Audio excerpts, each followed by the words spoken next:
we're here with Isabella Wagner, who offered to present a session on the current situation at the Polish border. Isabella will take care of the session. I'll pass the word to her in a second. Just a short introduction on who she is. She's a sociologist. She's a Fernand Braudel Fellow here at the EUI, and this is why I'm happy to have her here in person next to me as well. Is currently an associate professor at the Institute of Sociology at Collegium Civitas in Warsaw, and at the same time a fellow at the Institute of Convergence Migration in Paris, which is an institute that brings together migration researchers from different disciplines.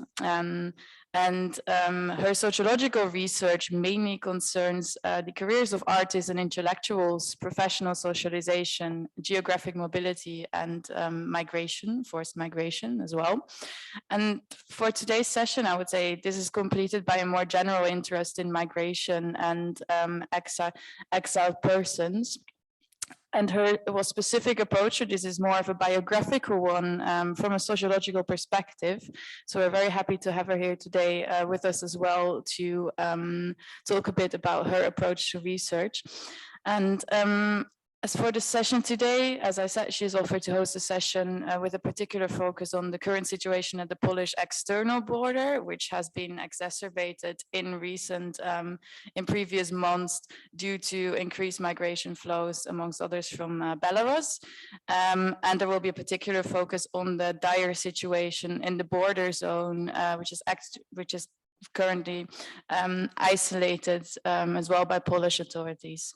I'll pass the word to her, and she will introduce as well the other speakers of this session. Thank you very much. Thank you, Harriet, for helping me to organize this session. Thank you for each of you who are here. So I will start to share and we will. No. Sorry for this. And we are going now with them. First, when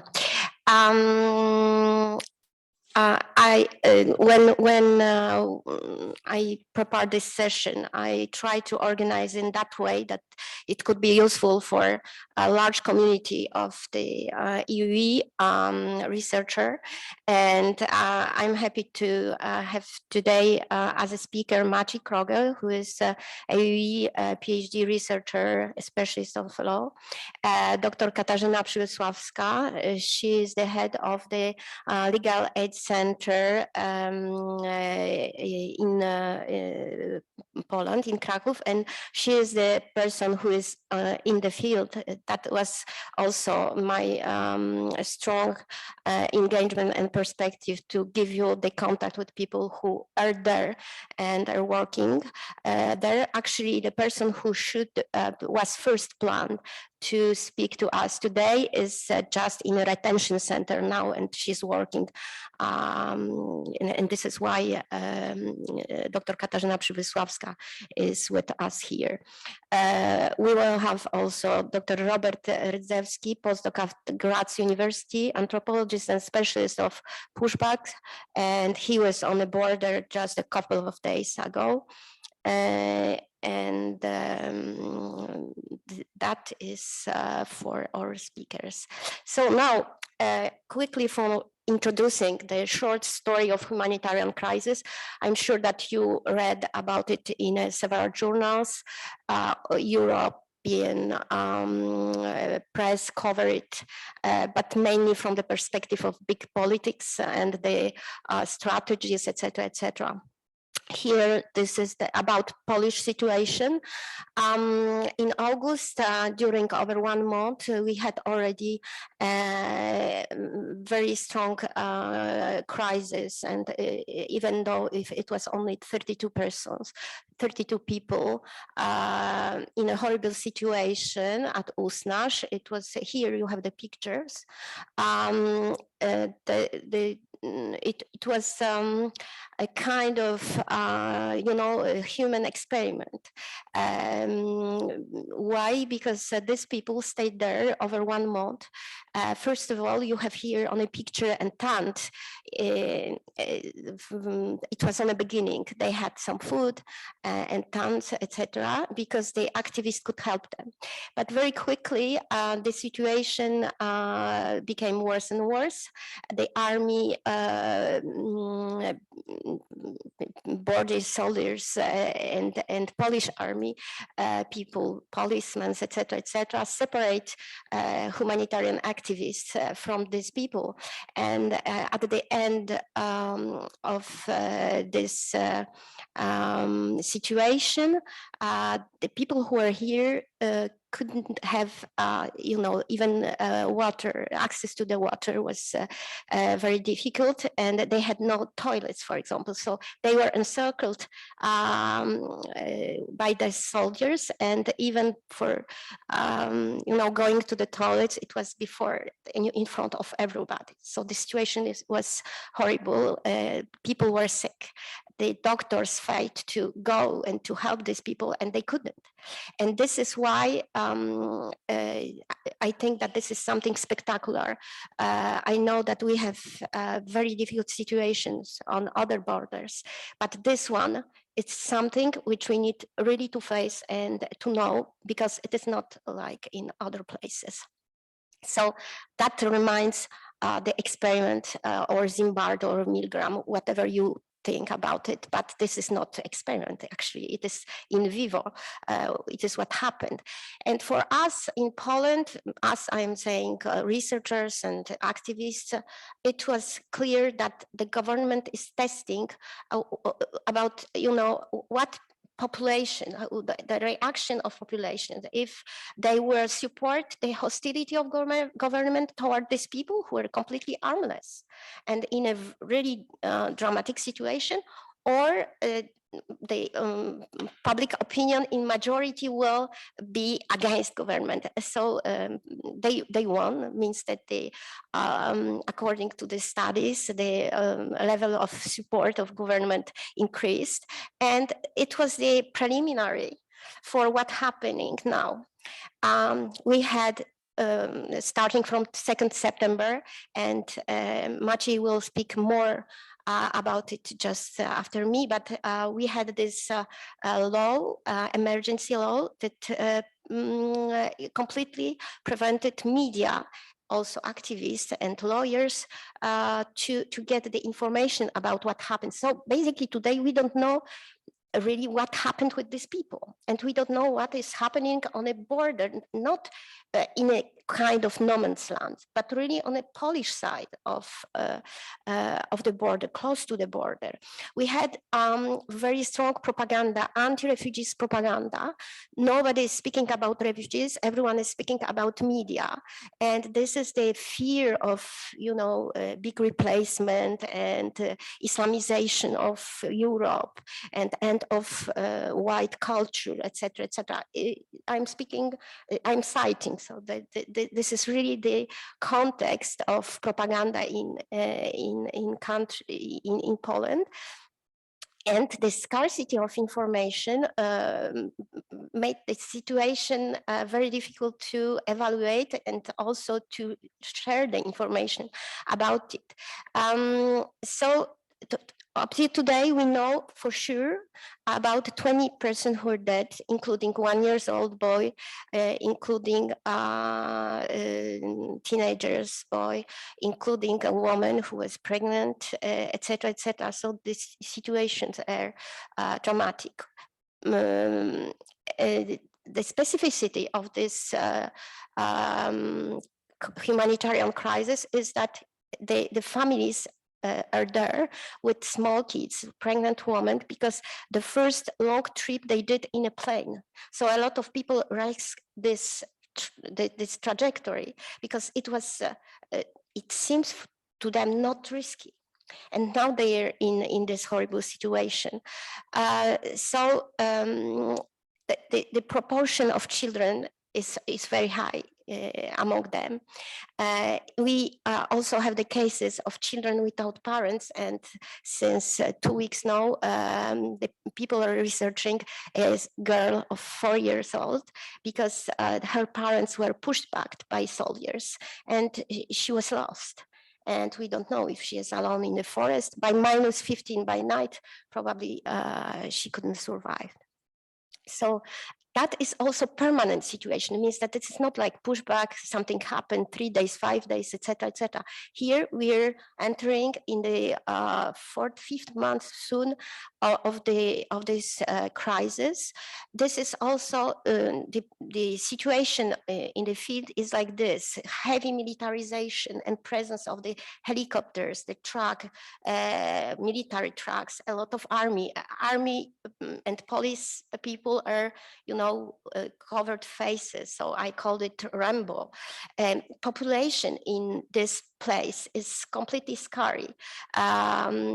There's huge and massive organization in Poland of civil society. Professional civil society means professionalized doctors, attorneys, but also civilian people. Local people are scary, and which is very particular. And I'm sure that here in this building, some years we will have amazing PhD studies about this. This is connection to Holocaust. This area is completely, touched by immigration. There is no young people here, only old people, and the memories about the Holocaust, we need to hidden people, or should we hidden people, or it is largely disinformation about the law. And these people are scary, basically scary, but the hope is that they will behave as citizens and human beings, in the sense that they will help those people. The other fear is that they will go to the forest harvesting mushrooms and they will find the bodies. In their fields, they will find the bodies. So that is the problem. And the specificity of this particular piece of land is the legal situation, and I will give the floor to Maciej Kruger, please. Thank you, and thank you, Isabella, for having me here today, and thank you, everyone. Good day. So I will try to sketch legal context of the situation, most of all the constitutional and a bit political context of what's happening for several months now. So as you can see in the map, the territory is on the eastern side of Poland. And actually, already in August, when we had this relatively small group of refugees on the border, already on 20th of August, the Minister of Interior introduced a substatutory law in which de facto the pushbacks of asylum seekers were introduced, or attempted to introduce, legally speaking. And 2 weeks later, the President of the Republic introduced the state of emergency on the parts of territory of 2 voivodeships, which is a province in Poland. So 2 provinces of Poland. You can see these territories which are actually near the border with Belarus. These are very characteristic territories, as already Isabella mentioned, covered partly by primordial forests, very unique in Europe, very hard to survive if you don't know the land. So it was partly covered by the state of emergency. And then with the state of emergency, some of the freedoms and rights were suspended in these territories. So most of all, there was a suspension of freedom of assembly on the territory. Also the prohibition of entry and movement in these areas near the border, prohibition of recording of objects and places, and the suspension of public access to information in cases related to the immigration situation. And then the government, in its under statutory regulation, even broadened the limitation of these rights. So the initial presidential regulation was there, but then government successively even broadened the limitation and prohibitions. So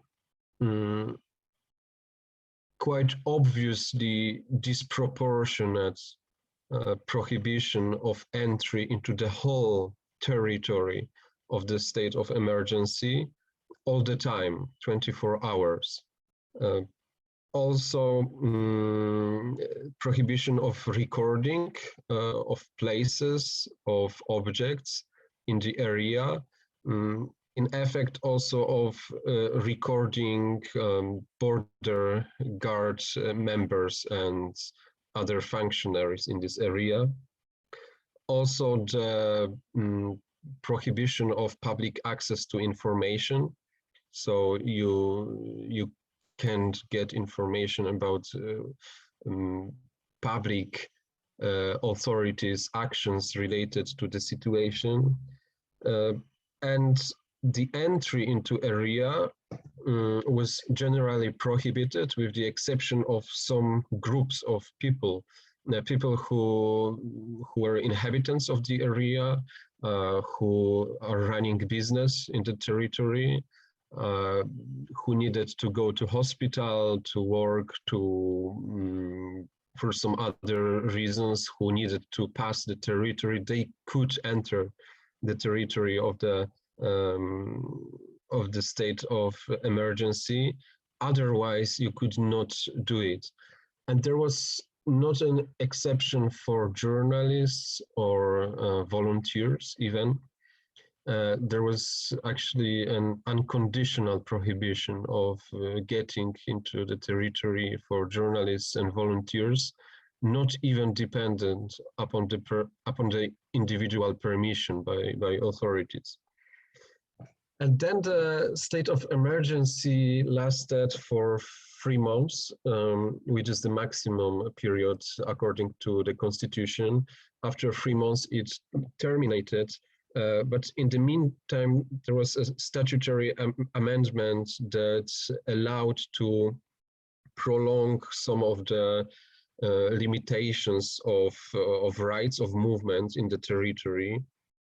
And actually, now, after the termination of the state of emergency, there is a special regulation by a minister again, that is now lasting from the 1st of December until the 1st of March of the coming year.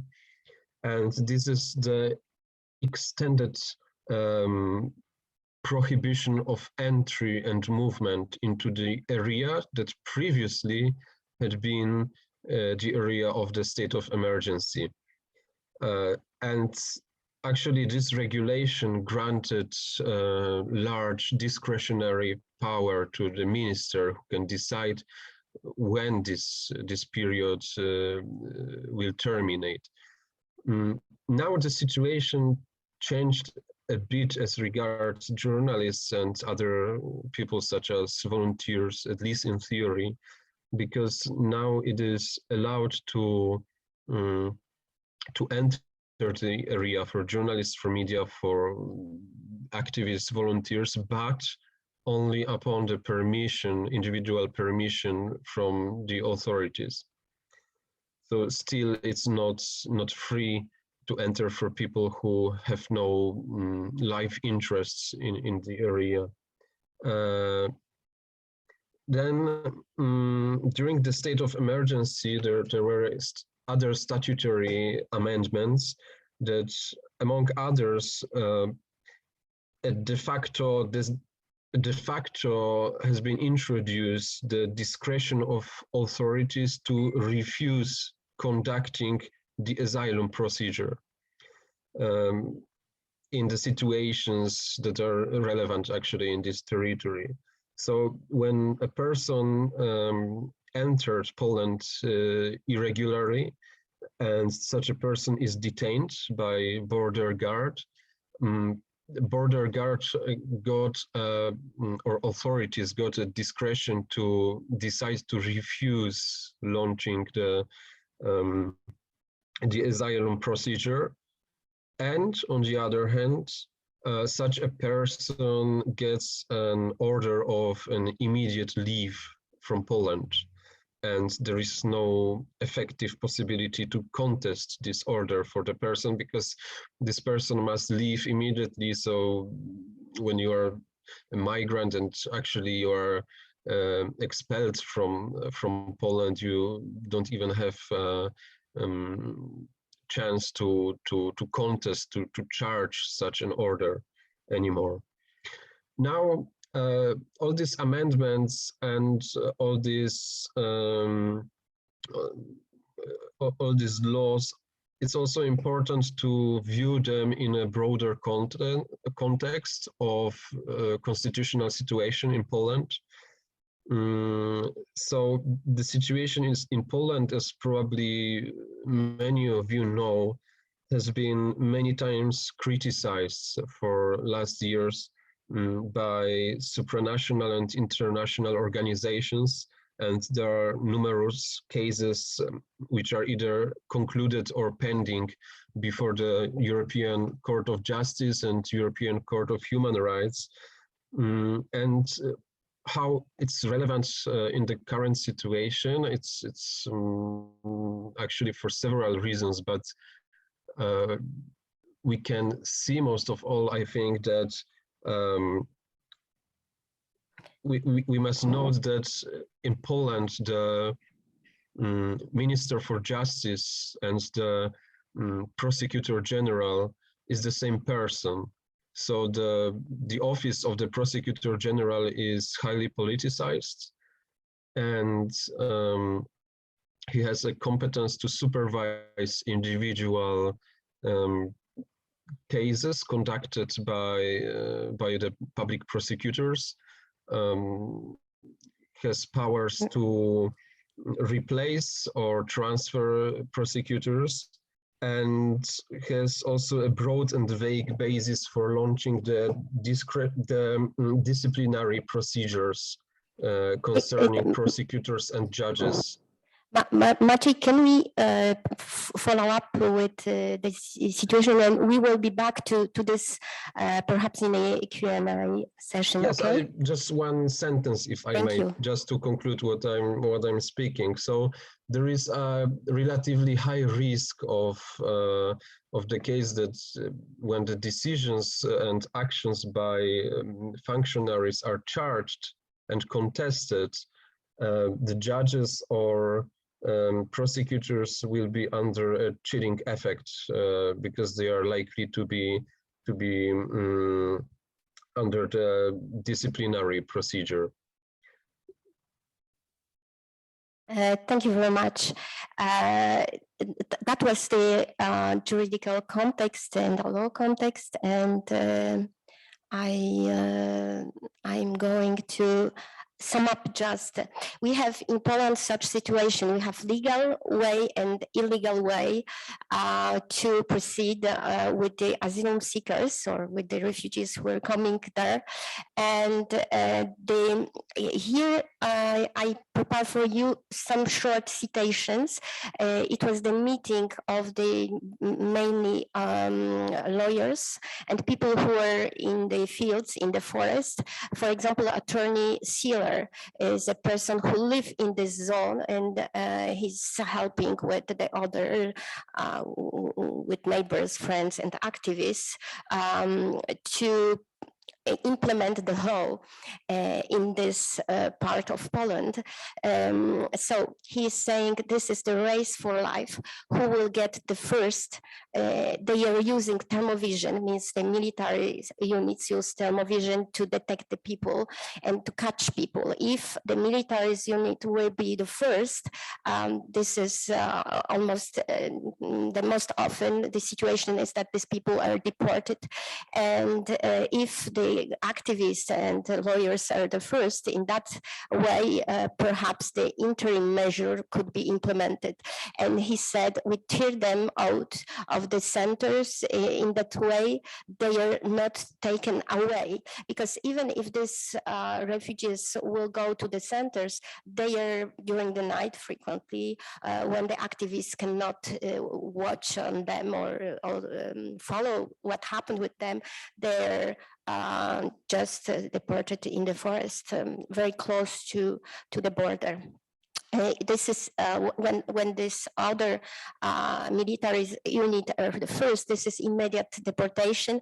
And in Poland, they are saying activist na drut, which means on the wire. And you know that this wire with the razors and even if it is, and that was a citation, he's saying children, pregnant women, the elderly, disabled, their health conditions is not examined by any doctors.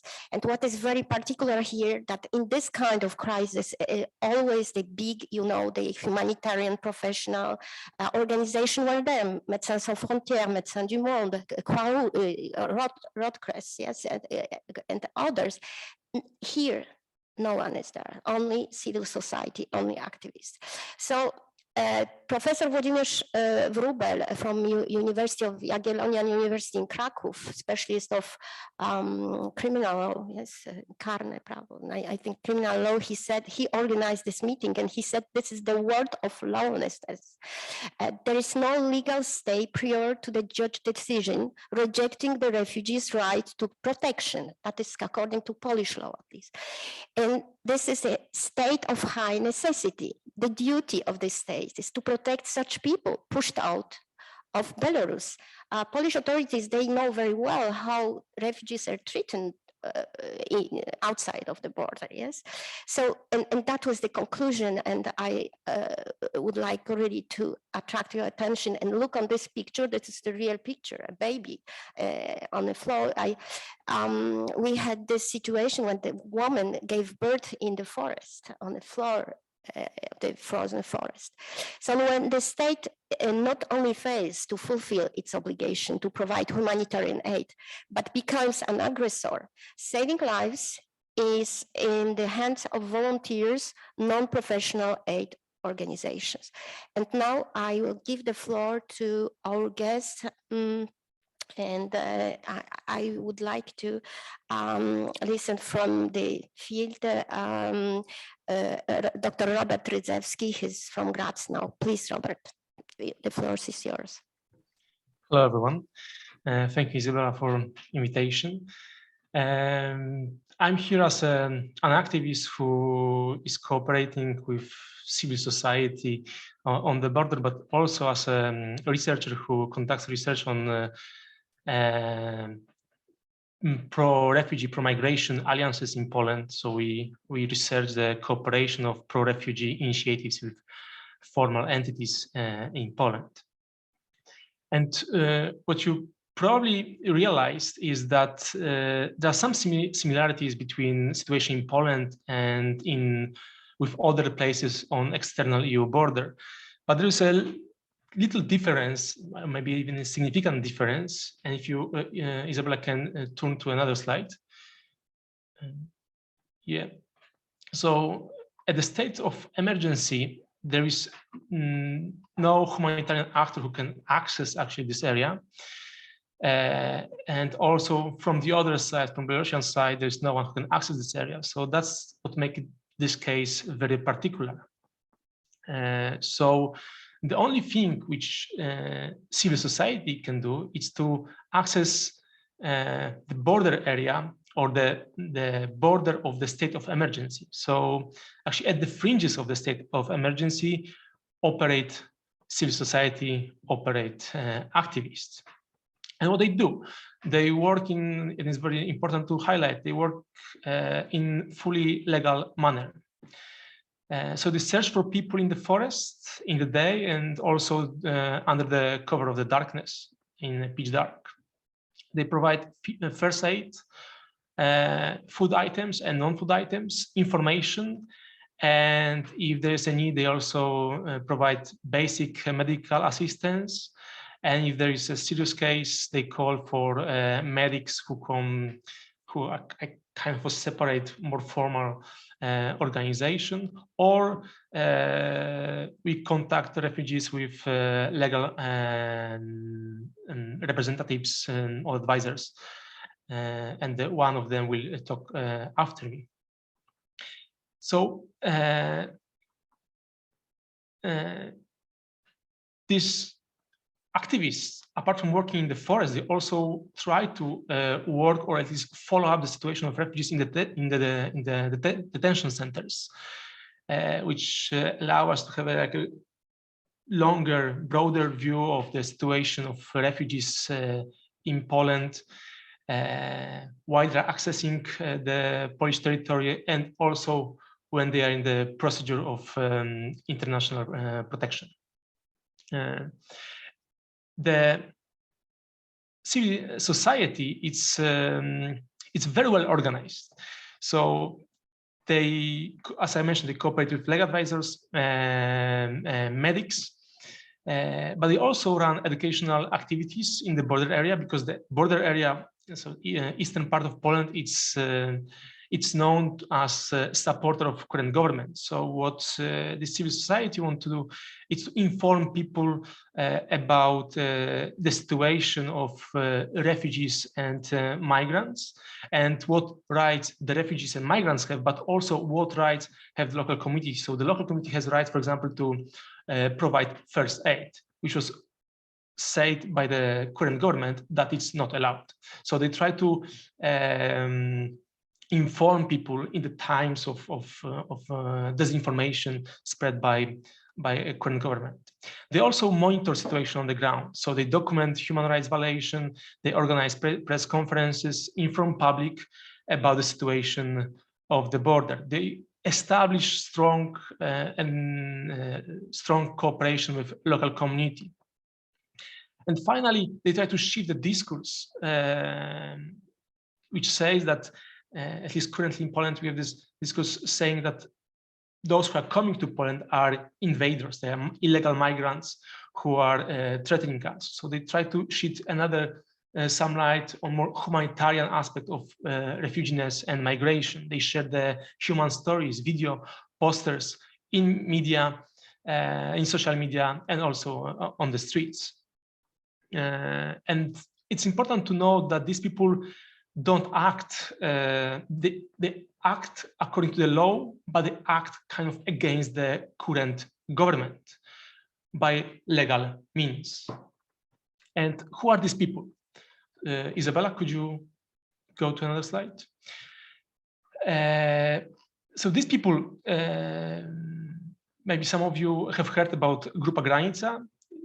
It's kind of a horizontal organization or a network of organizations who decided to work together in August.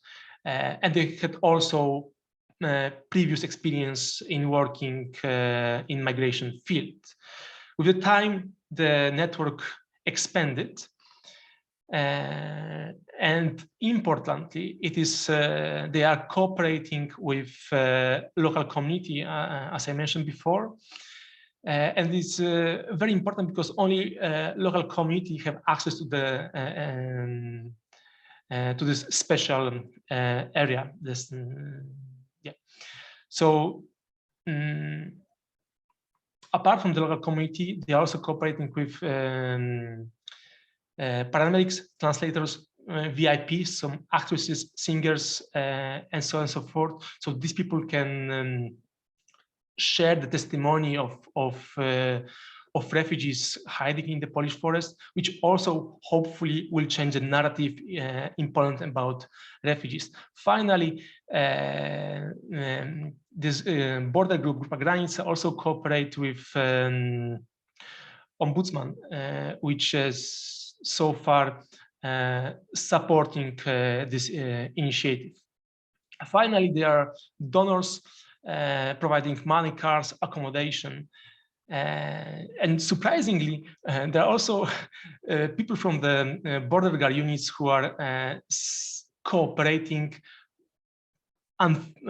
formally with this group. So what we can see in Poland currently is the rise of widespread pro-refugee network organizations gathered around Grupa Granica, but not only there. We could see the rise of new social movement which shares similar values and aims, which perhaps goes beyond supporting government. Perhaps it's a movement which aims to create more inclusive society based on the rule of law and mutual respect. However, people who are supporting refugees in Poland currently are facing intimidations. So frequently activists and their cars are checked. And since the actions are taken in the very spread area, the car is the main mean of running the intervention. So there's suspicion that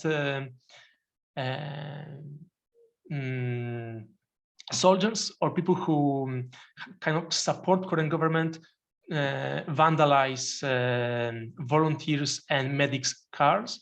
In general, those who are supporting refugees on the border. Current government also is, as I said, is spreading disinformation about the refugees and also spreading disinformation about the activists working on the border. Law enforcers are physically and verbally violating volunteers and refugees, sometimes forcing them out of the car and keeping them for a long time in apprehension without raising any charges. Finally, that's the case from just a few days ago. They organized raids on activist houses with disproportionate forces. So dozens of police cars with fully armed policemen are entering to the base of volunteers, where maybe 5 volunteers are there. And finally, the accusations of supporting illegal border crossings without addressing any charges. So that's the situation for now. We don't know what will happen in near future, but we can see a tendency to intimidate activists and also to try to criminalize aid in Poland. So thank you. Thank you very much, Robert, for your analysis and presentation. Here you can see the car, and this car is a car of medical doctors who work on that border, who help to saving people's life. And just before they finished, they did it obviously voluntary, yes. And just before they finished, someone vandalized their cars, and it was like huge. Really shock, because before that never happened. And 2 days ago at 3 in the morning, I've got this information. Robert spoke about that. The police, 12 cars of the police came, persecuted the house. We told the procurer the order for this. So this is, as our lawyers are saying, the state of lawlessness. And now I would like to invite Dr. Katarzyna Przybysławska, and she will tell us a little bit about her work. Please, Dr. Przybysławska, the floor is yours. Thank you. Hello, everyone. Thank you for having me. Thank you for organizing this meeting. Today I'm replacing my colleague, so I'm sorry for not being super extra, prepared with the slides and the presentation. I will just simply talk from the top of my head. My name is Kasia Przemysławska, and I'm a lawyer. I'm representing Halina Nieć Legal Aid Center. We are an NGO which basically is a legal aid providing organization. We have been working with UNHCR. We're UNHCR's implementing partner since 2003. And so our whole focus is on asylum seekers in Poland, and our work is providing individual legal assistance in cases of people seeking protection in Poland. We focus on working in refugee centers, so open refugee centers, but our main area of operation, let's say, for many years have been the detention centers in Poland. We are prioritizing the detention centers in Poland because, of course, the access to legal assistance there is more restricted and more difficult. Yeah, here are the slides just kind of representing different ways that we are working. We are also responsible for monitoring the implementation of human rights standards relating to the treatment of refugees. And for many years, this monitoring consisted of monitoring the access to asylum procedure in detention centers, the respect for the non-refoulement clause and the guarantees that result from the non-refoulement clause, and also monitoring the main border crossings in Poland, where the majority of asylum applications were traditionally lodged. So one of the most important places that we would visit was the Terespol border crossing. This is the border crossing between Poland and Belarus. So for many years, the border between Poland and Belarus was known for nearly no irregular crossings. It was very strictly guarded, and the majority of people that would arrive in Poland with the aim of seeking protection would actually come to this one border crossing in Terespol. They would travel on a train from Brześć in Belarus, and they would file or attempt to file their applications during the border crossing control. The majority of those people were Chechen, of Chechen origin, having the nationality of Russian Federation. So that was the kind of standard standard context we used to work in. However, since I would say the beginning of this year, because we're talking about the summer, we're talking about the kind of eruption of the crisis along the border, but since the beginning of this year, we have noticed, because we're also following up on trends, collecting statistics for UNHCR, developing different reports for UNHCR, most of which are confidential. So we have actually spotted a new trend of people of nationalities that were previously not really represented in Poland, not in such numbers, coming from Afghanistan and traveling through Poland with the goal of reaching Germany or other Western European countries. So that was a trend that we noticed. There were some large groups of people traveling that were intercepted by Polish border guards, and they were placed in detention centers. So we had contact with those people. We had a possibility of providing legal aid to those people. However, during the summer, with the Lukashenko regime starting to implement a completely new scheme of exerting pressure on Poland and the European Union, this new trend evolved into something completely different. So now what we are witnessing is a pattern of facilitating access into Belarus for people mainly from Iraq. These are many Kurds from Iraq, from people from Afghanistan, and also a mixture of Middle Eastern countries. We had a small portion of people coming also from African countries. Now it seems like it's not really there. I mean, the majority of people that are coming right now are either from Iraq or from Syria. So the Lukashenko regime facilitates access into Belarus, and then those people are forced to cross the border with Poland in an irregular manner. Right now, there's a fence, there's a barbed wire fence that was erected in the summer and in the following months.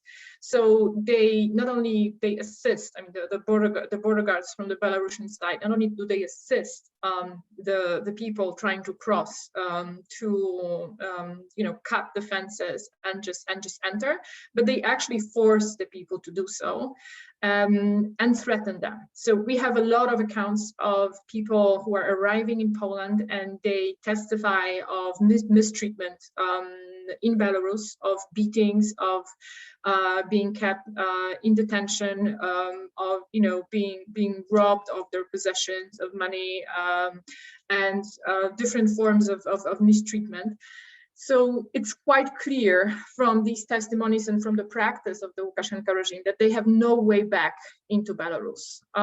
Right now, the newest kind of the most recent information is that 3,500 people from Belarus have been sent back to Iraq. So this is one of the results of the also diplomatic efforts. However, there's an estimate that around 7,000 people are still in different places in Belarus, and they will be trying still to enter Poland. Most of them would have no way back into their countries of origin.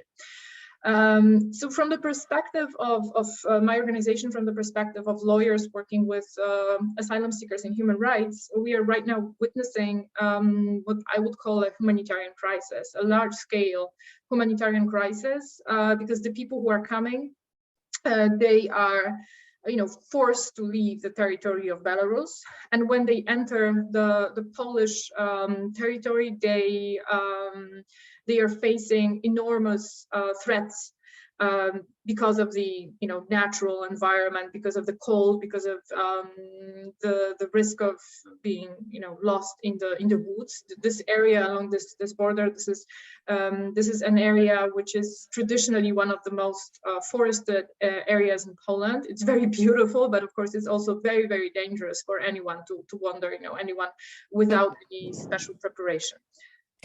Sorry? If I can, could we pursue, or could you conclude, or we will? Okay. We would like to have a small part for discussion, please. Thank you. Okay. So just to very quickly say about our role, there's only a handful of lawyers who are providing legal assistance on a pro bono basis in Poland, working with asylum seekers. So obviously, this is a huge challenge for us. We cannot go, into the woods, all of us, and still be productive and provide the legal assistance that we need.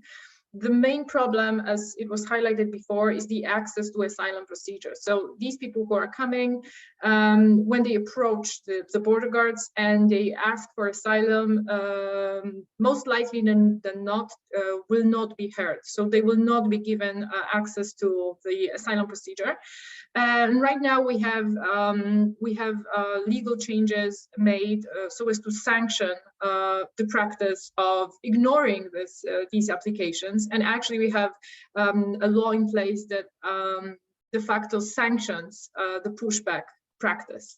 It's not consistent, of course, with the 1951 Geneva Convention on the status of refugees. It's not consistent with the European Union law, and it's clearly a violation of the non-refoulement guarantees. So we as lawyers, the main goal for us is to enable that anyone who is willing to seek asylum would have access to an individual and fair procedure.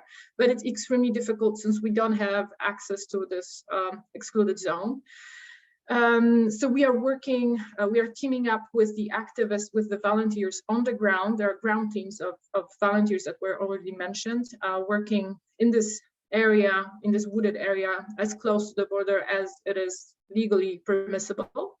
And whenever they find someone wandering in the woods, we are working actually round the clock to provide them legal information, and if necessary, take steps to ensure that they have access to asylum procedure, which of course is a challenge in itself. Very often we would resort to applications for Rule 39, so interim measure, to the European Court of Human Rights, and right now we have a 100% ratio of successful applications. So in all of the applications that we submitted to CHR, we have been granted interim measure, and this interim measure allows us to ensure that the person is allowed to stay in Poland and their application for asylum can be heard. That's it from me. Thank you very much. Thank you very much. And we will be back certainly for the Q&A question session. Now, just briefly, I will try to go fast. Medical doctor's perspective, and this is again a citation. As you said, all of you, this is humanitarian crisis, and I still ask this question, and a lot of people in Poland are requesting the humanitarian organizations help because no one is there. So now this is why humanitarian organization presence is seen as salutary, and the law doesn't work here. Whatever has a reef matters, and that was the citation of a doctor who is there and she's working in the hospital. So the access of the medical emergency is very difficult because you need to provide the information to the police. So it is not necessary that police will pay attention to the health of the person. They deported also people who needed to go to the hospital. So this is criminalization of help. Medical doctors who entered to the hospital with asylum procedural documents are accused to be criminal, even if it is according to the law, it is not.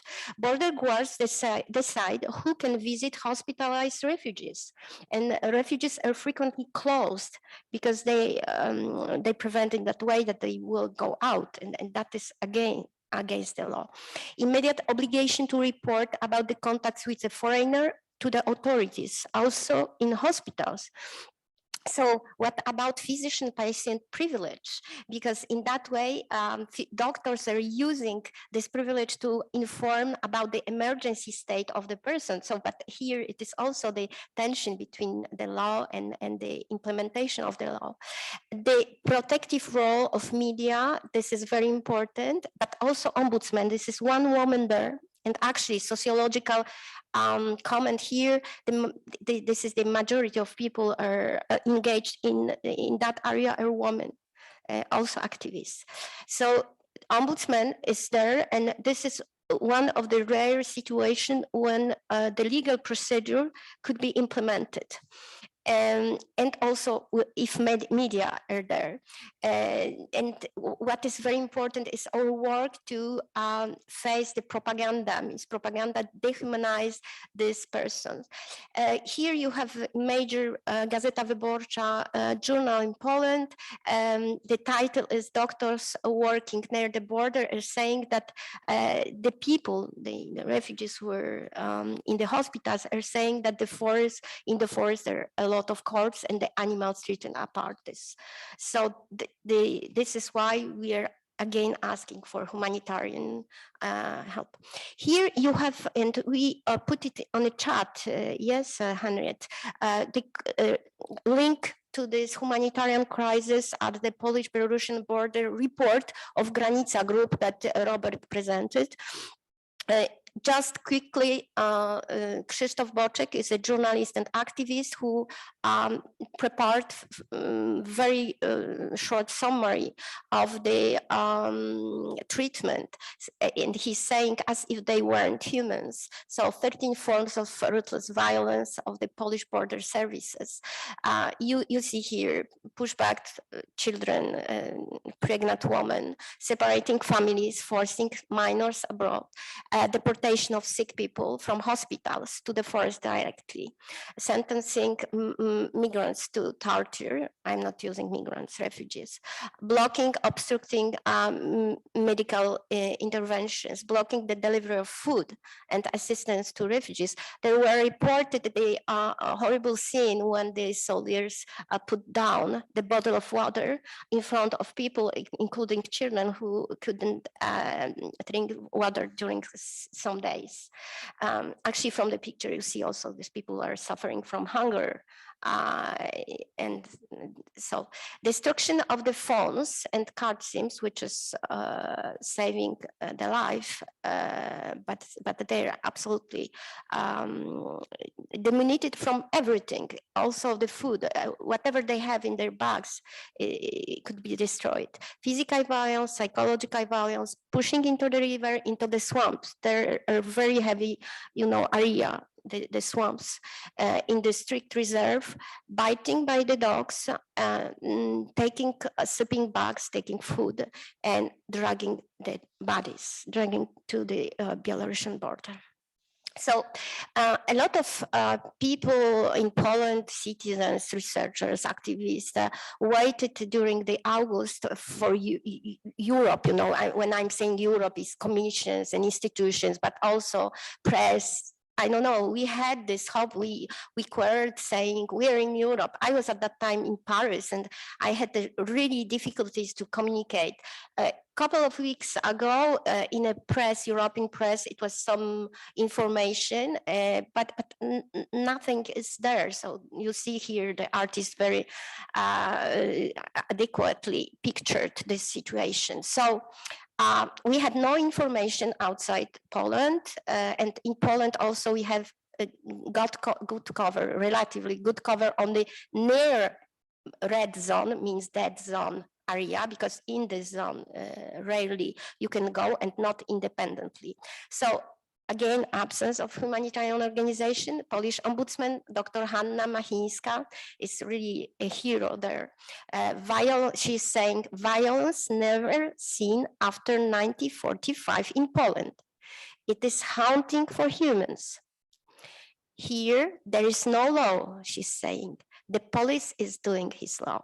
So the police or border guards, etc., etc. Tribunal for Human Rights, Strasbourg, they are helping with interim measure, but they are working not during the weekend, and they are working by fax. In the middle of the forest, how we can get this measure, even if it is emergency? It is taking about 1 day, and weekend or festivities, it will not take. So it is not immediate. European Tribunal, but it will last 5, 6, 7 years before we will get some results. And in Poland, actually, nobody cares about that. I mean, authorities. So several initiatives and protests, and we will speak about French scholars' letters just at the end. But somehow in Poland, Polish professionals are organizing themselves, and not only professionals. Here you have the picture from the, the municipality of Michałów, which is in that zone, and the mayor is very active, and with the, local people, they're organizing and following the, helping these families. And here it is, it was a very important stories because the children, large family and children were taken in the camp, in the guard, the border units, and after they were pushed back. And we completely dropped the connection with these people. So it is really there's several situations like this. But lawyers in this reunion that you can watch, this is in Polish, but you can use perhaps subtitles. And I gave you the link below. Lawyers from Jagiellonian University, they found that in Polish jurisdictions, the protection of children have a very, is powerful. And we could have this Polish interim measure, and we can organize, they can organize, jurists, the network of people, of judges who will protect these children, and in the same time their families. Obviously it's not covering single males, etc., etc. However, for families should work. They also spoke about the education of soldiers, about their responsibility, because they are in charge of what they are doing, and about the possibility of civilian disobedience. So now researchers will discuss about this very quickly. This is war context, and in the literature you have a lot about the war and anthropologists in the war, etc., etc. But this is war context. But the war here is not between Belarusian and Polish soldiers, etc. This is the soldiers, the professional army or military units against armless people and people in a very bad health situation, and the families and children. So this is a particularly heavy example, an extreme example of state violence against civilians. So here we could even ask for assistance. So activism is frequently in some parts of academic world pointed out as something which is opposite to the research. But in emergency situation as this one, activism is the first. We need to help these people, and after we will do our research project and PhDs, preparatory data collection. So we have ethical consideration. We prepared with Robert a paper about no interviews in this particular situation, and we need to limit our data collection and being back to the research after emergency and when the situation will be fixed. We have lack of professional training for such situation. I did small interviews with my colleagues, war journalists who covered, for example, Iraq, Afghanistan, or Yugoslavia. They were trained for protecting themselves from PTSD. Because a lot of activists are suffering now in Poland. It was reported they are shocked because you are giving the food when you find these families, but you cannot protect them. So the situation is of extreme violence. We have also different approaches. In anthropology, we're very close to the participants. In sociology, we're looking for a little bit other things. And political science, so how to prepare this usually young researcher to this extreme situation of extreme violence situation. I think that we need to discuss again and again this scientific objectivity and the engagement. A lot of with the years, so we are starting to appreciate this engagement, but this is not obvious in all places. And about our professional duty, why we are doing the research, we need to ask ourselves: it is collection of information or production of knowledge for having our career well set, or it is a part of social change that we are looking for. So what we can do individually and together, and here you have amazing picture by a Polish artist, Anna Krent. We need to be involved. Absolutely, going to the field if we can, but not, for instance, when I spoke with people there's a lot of people, so we need to keep on the supporting actions, such basic as collection of necessary product and obviously financial support, etc., etc. But because we are professionally skilled in writing and reading, so we need to spread around us, I think, the information, participating in the process, being a citizen of the EU and of the world, and protecting human rights documents. So how you can support this particular case, activists?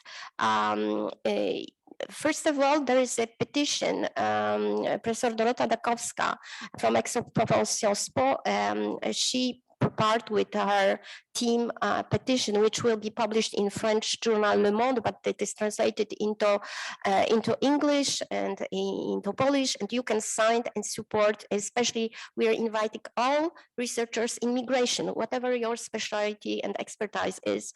We need you, because in January there will be very important decisions taken on a European level, and we need to absolutely to ask for assistance and help, and we need to fix it. You have also the support for Grupa Granica. So as you understood well, this is a like meta organization of several different organizations, and you have here simple way of supporting them if you wish. And the second group is only another one. You have choice, and the fourth point is the Refugee Crisis Intervention Center. This was the case of, we spoke 2 days ago we spoke about it. This perquisition without the they took the computers, they took everything what was there. So and Maciej organized this collect you can support. So I'm very sorry for taking so much time, but I think that it was necessary, and all the addresses and PDF would be at your disposition. If you're you can write to me, and I will send you the PDF. And yes, I'm opening the floor, and thank you very much for listening. Thank you very much, Isabella, and to the other speakers as well. We will now start the Q&A session. So there are already some questions in the chat. I've collected those. To the audience, if you have additional questions, feel free to raise your hand or write your question in the chat, and I will address them to the speakers. So there are 3 questions already. I will start with the one of Anna, who is asking how this is, and probably the situation in Poland, compatible with EU asylum policy and law. And it's a question that is related, and I think this all kind of could be answered by Kasia, who also partly answered this already in her presentation, is a question by Christina on, are there any court proceedings in the national courts concerning pushbacks, or have people referred directly to the European Court of Human Rights?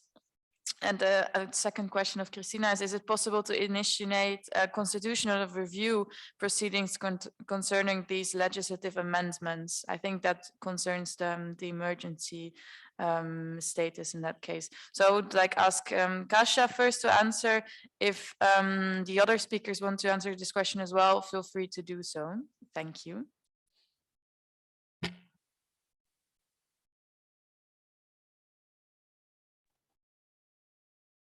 Sorry, I had some problems with the connection. Can you rephrase the question, because I was struggling to get back online. No worries at all, totally.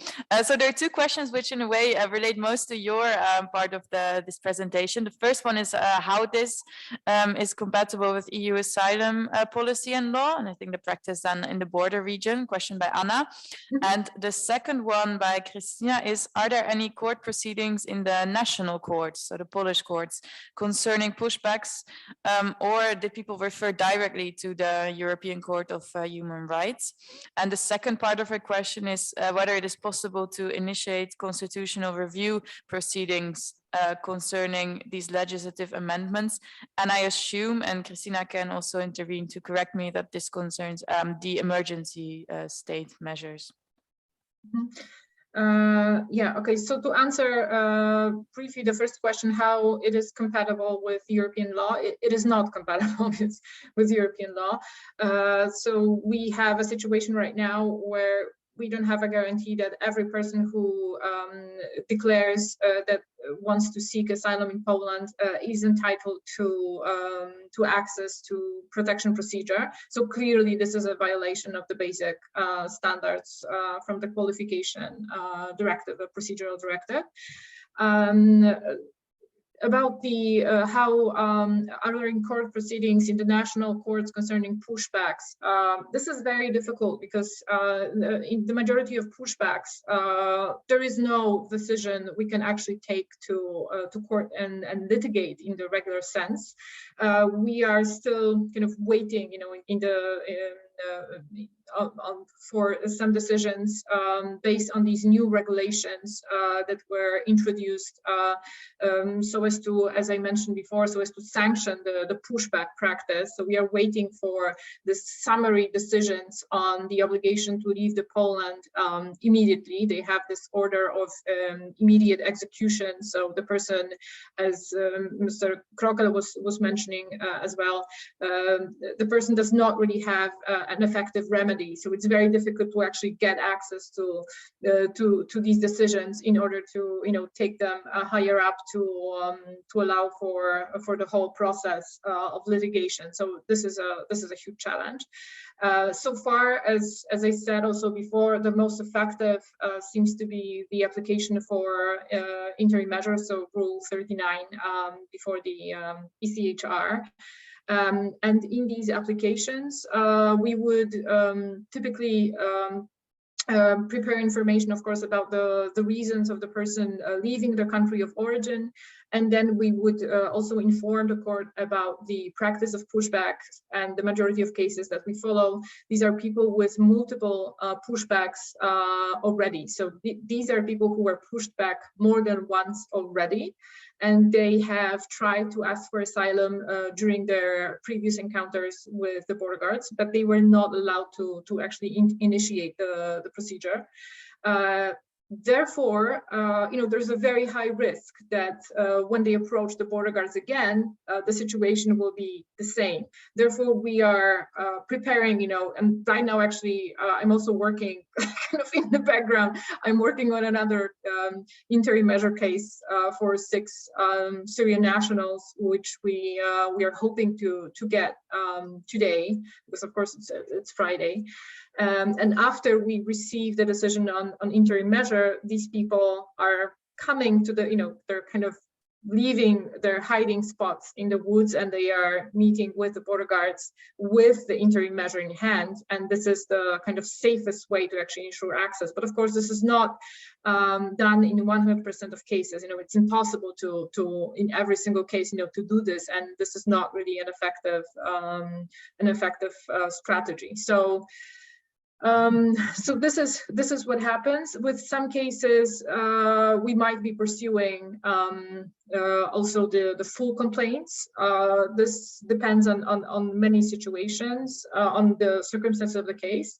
I should perhaps also mention that, of course, the majority of people that come have the goal of reaching Germany. So it happens, and has happened in our cases as well, that in some cases where even the interim measure was decided by the court, we would eventually lose touch with the client, because the person would simply leave and try to get to Germany. So then the case is discontinued before the court. So this is like another kind of problematic element. Is it possible to initiate constitutionality review proceedings? Well, yes. This is something which is a future, probably a case for the future. Right now, due to very limited resources, extremely difficult winter conditions in Poland, we are still working on this kind of emergency, front. So we are using all the resources we have to assist in the individual cases that we have, and at the same time to document the practice of pushbacks, so it can be used in future litigation. Thank you.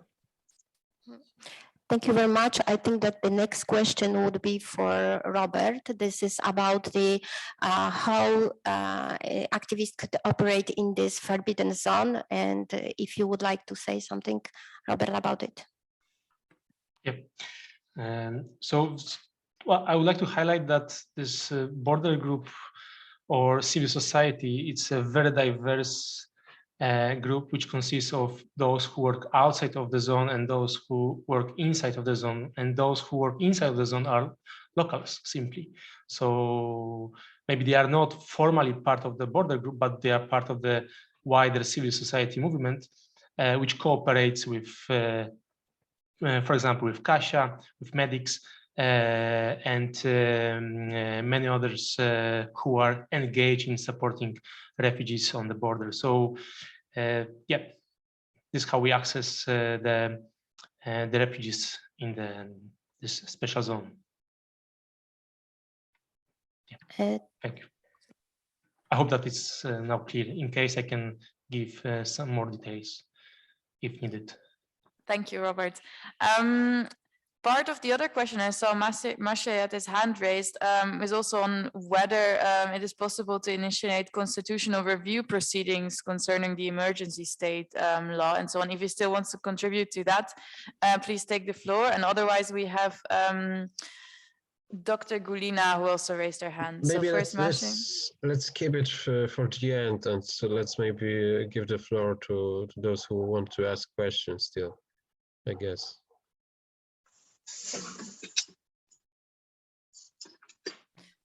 Okay, thank you. Then, well, if you want, there's still time for you to comment on that, but then I'll give the floor first to. Yeah. Okay. So Go ahead. just wanted to add very quickly that as Kasia Przybysławska said, it's like the matter of future, the constitutionality, but we should remember that it's very complex in Poland now, because we have a constitutional court, but it's effectively captured by the judges loyal to the current government, and there have been a lot of signs of dependence actually of this court.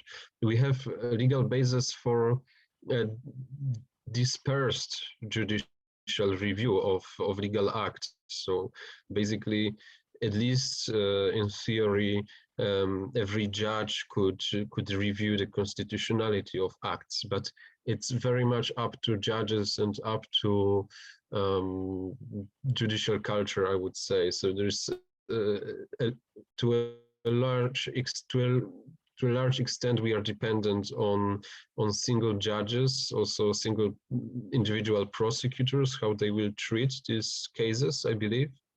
And as other persons said, it's very important to now to make a record of these cases and of what's happening for future. Thank you very much for clarifying that. Then I'll give the floor to Dr. Gulina. Hi. Thank you so much for organizing such an event. I have, I'm sorry, I have a couple of questions to our Polish colleagues. At first, my question to Kasia: why do they have such intention exactly to reach Germany? Can you explain a bit in this about those intention, or how you, how you get to this information, or why it's exactly Germany? And I have probably Maciej will be the right person to ask the next question.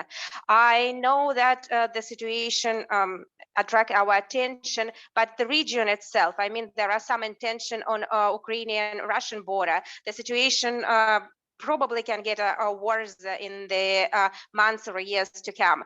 My question: do you have in Poland, or probably in EU context, some scenarios how to deal with such hybrid migration attack? I mean, organized by the Lukashenko or some other East European authorities? If yes, please give some hints what is better to read, or what kind of policy paper in this field existing. Thank you so much.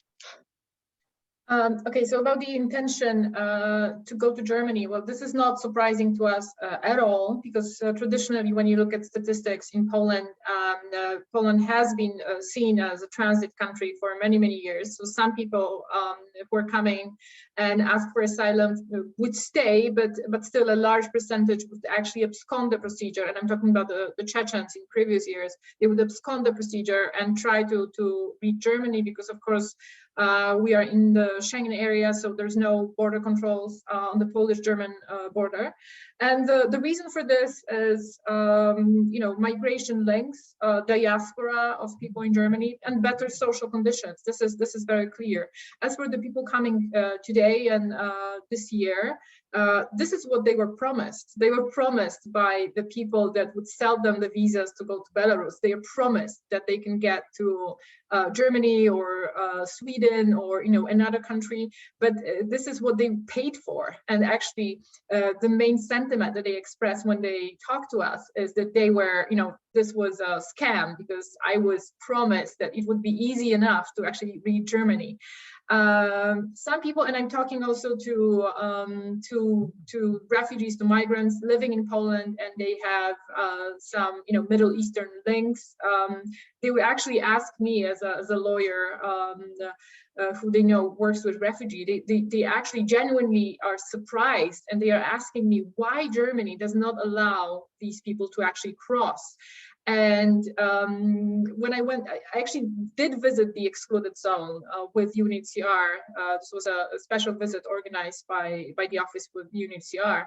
And it's amazing that when they saw us, the people who are waiting in like special centers for identification inside the zone, they would actually try speaking German to us. They were actually thinking that these were the German representatives who came to perhaps assist in sending them to Germany.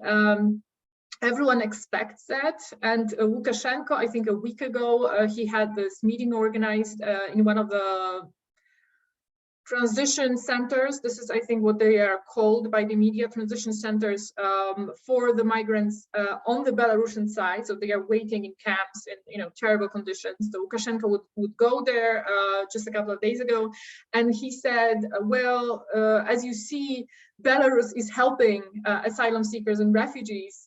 And we cannot really say why Poland does not want to help refugees, and Germany should be allowing you to cross, but we have no idea why this happens. Well, this terrible policy of European Union makes you stay here. So this is part of the propaganda and part of kind of trying to brainwash also the migrants waiting in the border area. And when we see on Polish television, we had these terrible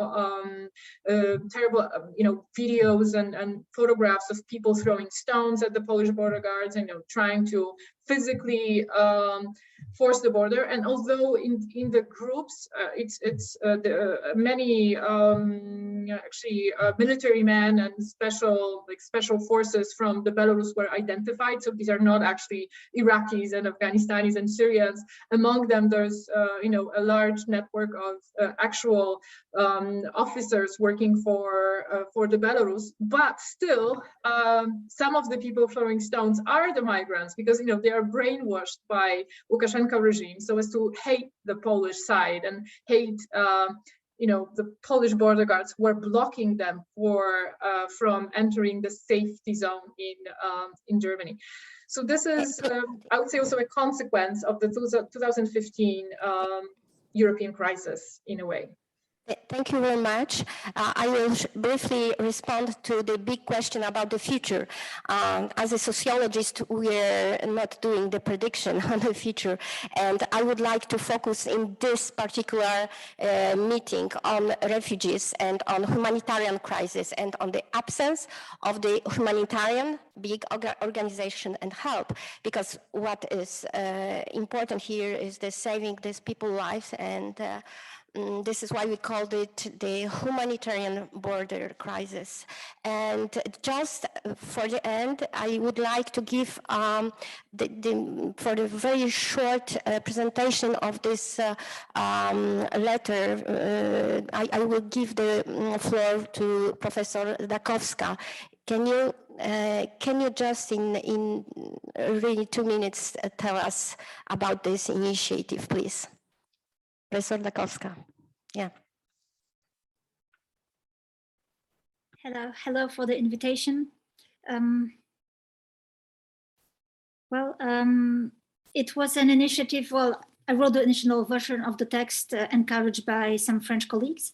And I was quite surprised by the very enthusiastic response we have got from all the people we wrote to. So we have associated from the beginning lawyers, specialists in EU law, immigration law, the right of asylum, etc. And all the people we wrote to, even if we are not legal experts, but social scientists ourselves, were very enthusiastic. So the text was co-written with specialists of EU law. And we have got in just this week 110 signatures, and many people want to sign it as well. So I would say it is now open for signature by all scholars who wish to sign it. The only problem is that I am the person who gets the emails. Well, it could become an open petition, but it was immediately cited in the European Parliament on Wednesday by MEP Róża Thun.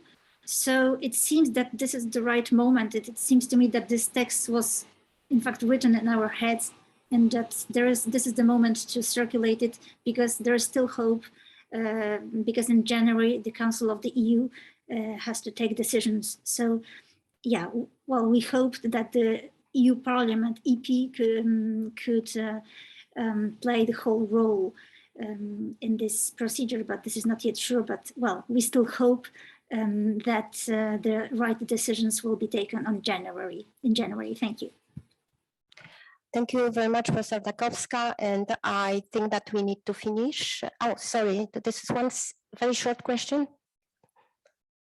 It's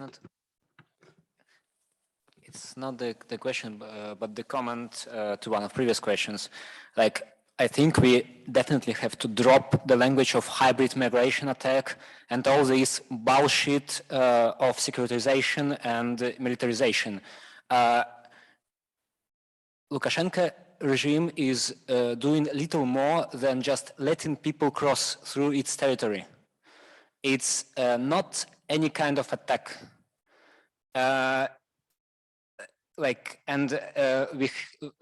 These are civilians, largely women and children, and it is taking the very heavy presence of Polish security forces on the border. It is very easy to check everyone and to be double sure that nobody carries any weapons or has no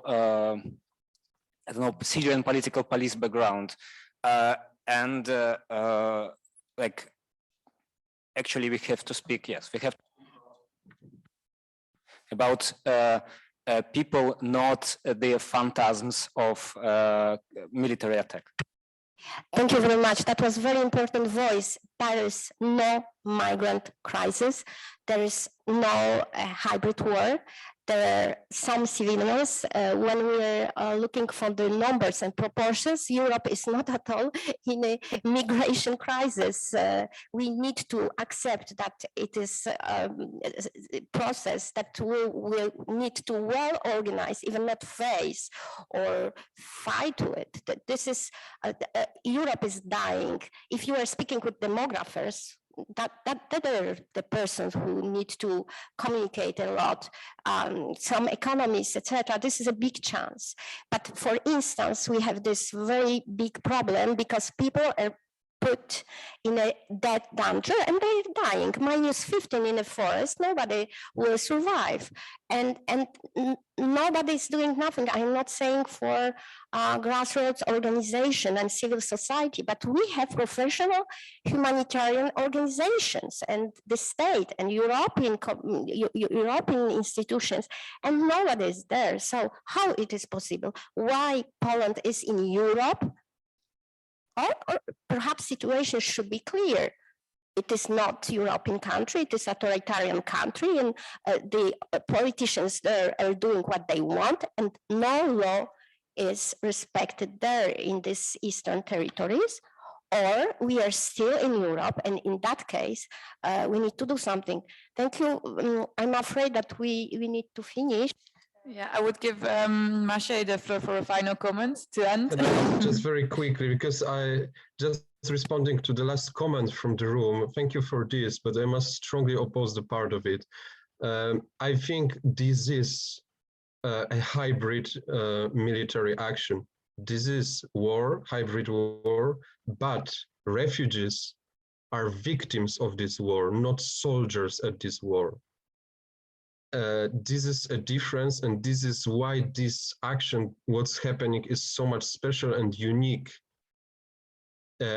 We don't fight, or nobody should fight with refugees because they are victims at this war, but this is still aggressive actions undertaken by Belarus.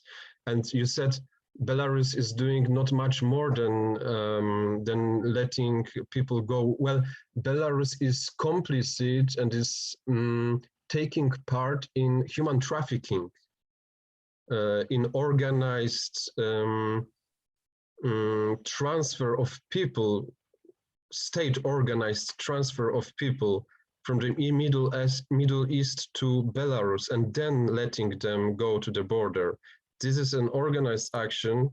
We don't know yet whether this will be a cover for something bigger, as Gulina mentioned, for example, the situation in Ukraine. But I think I would not see this as opposite. On the one hand, a humanitarian situation as opposite to the aggression. I think these two things can coexist, and unfortunately, they coexist here. Perhaps the matter of perception, perhaps it is good to organize another session about politics and with a specialist of political science. What I would like to emphasize today and really to do something, this is emergency. Each night, each day, people are dying because the law is not implemented there. They are refugees, and even if they would come from Mars planet or from whatever place, they are in a state of high emergency, and we as a citizens and state has also the obligations, and European Union has obligation, because this is inside of European Union what happened. We need to save people's life. Thank you. Okay, I think this is the moment to close the session. Thank you very all. Big thank you to Isabella for organizing this session. It's been an honor, and I'm very happy we were able to approach this topic right here, right now, and the moment. And a big thank you to all the speakers that gave insights from their specific field, from the ground as well. That has been very insightful. And thank you to the audience for being with us today, for asking questions. And we'll keep you posted about the upcoming events of the Migration Working Group. Final comment for those who want the slides of the presentation. I'm sending Isabella's email address in the group again. You can, in the chat, I'm sorry. You can contact her and also the Migration Working Group in the end, and we'll share the slides with you. Thank you all very much, and have already a good Christmas break. Thank you.